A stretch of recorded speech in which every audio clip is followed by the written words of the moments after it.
Curly Hair Q&A. This is the question of the day. I am your host, Ken Nickels, and I'm here with Melanie Nickels. She is the founder of the Raw Hair Organic Salon in beautiful Naples, Florida. It's one of the top curl salons in the country, and Melanie is one of the top curl experts anywhere in the world. She is also the founder of the Raw Curls brand of natural and organic curly hair products. Okay, today's question. My question is about getting a curly cut. I've been looking for a trained curl specialist in my general area to cut my hair, just like you've mentioned in previous shows. I've saved up the money to do it, and I'm convinced it's the next step. Congratulations. Good for her. Yay. My That's question, exciting. yeah, it is. Now, my question is, I've gotten quotes anywhere from $65 to $225 for a curly cut by a curl specialist. I'm prepared to spend the money. That's not the issue. The issue is, how do I know which one to choose? I would shoot myself if I picked the $65 one and then hated my curls and had to wait a year for them to grow back, especially since I was prepared and had the money to spend $200 plus. I'm confused. Please help me, curl goddess. I'm assuming she's not talking to me. Oh, Just the guess. okay. What do you think of that? Well, that's a really tough question. And because pricing somewhat depends on The the area area. that you live in. Somewhat.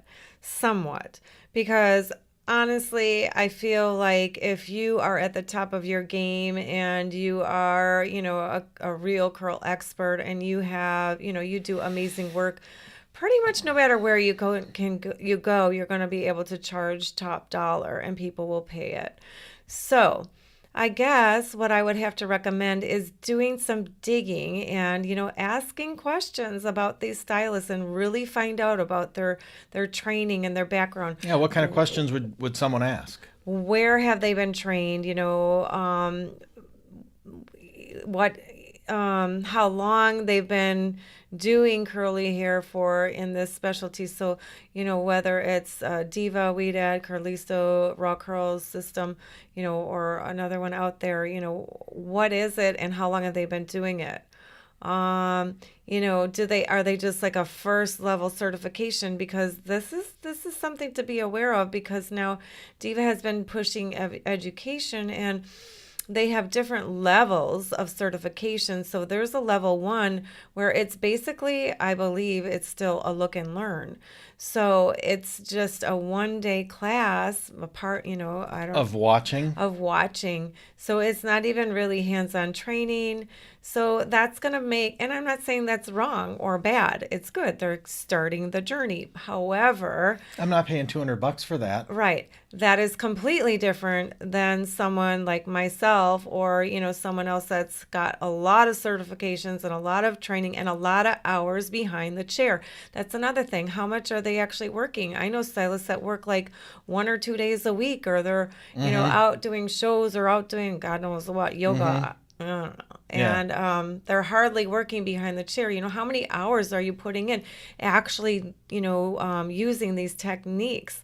Because really it's always been considered you need to do something for 10,000 hours before you're truly You're an an expert. Yeah. So, if you're working, if you just got certified last week and you're working a couple days a week behind the chair, you don't have your 10,000 hours. Sure. And so I would steer clear of those people. And it's not that. And again, you have to start somewhere. So they're working on it. They're gaining, knowledge and training, and that's great. But that's the difference between sometimes a cheaper haircut and the more expensive haircut. And I can vouch for that in my area, because there is someone else who's, doing $75 curly cuts, and my girls that I've trained are doing $75 curly cuts. That's way different. Yeah, and I I know. charge $150. Why? Well, because I have, 5+ certifications, and 22 years behind a chair. 22 years behind the chair, and let's see, at least 11 years of curly cutting, working 50 to 60 hours a week behind the chair. So I've actually added it up and I'm way beyond 10,000 hours. So, that's important. Yeah, it is. So I guess, that's, you just need to do some more digging. Dig some more digging, ask more questions. That's pretty much it. Well, if you have a question that you would like Melanie or I to ask or answer in a future episode, feel free to leave it in the comment section below wherever you're consuming this content, and we'll see you again tomorrow.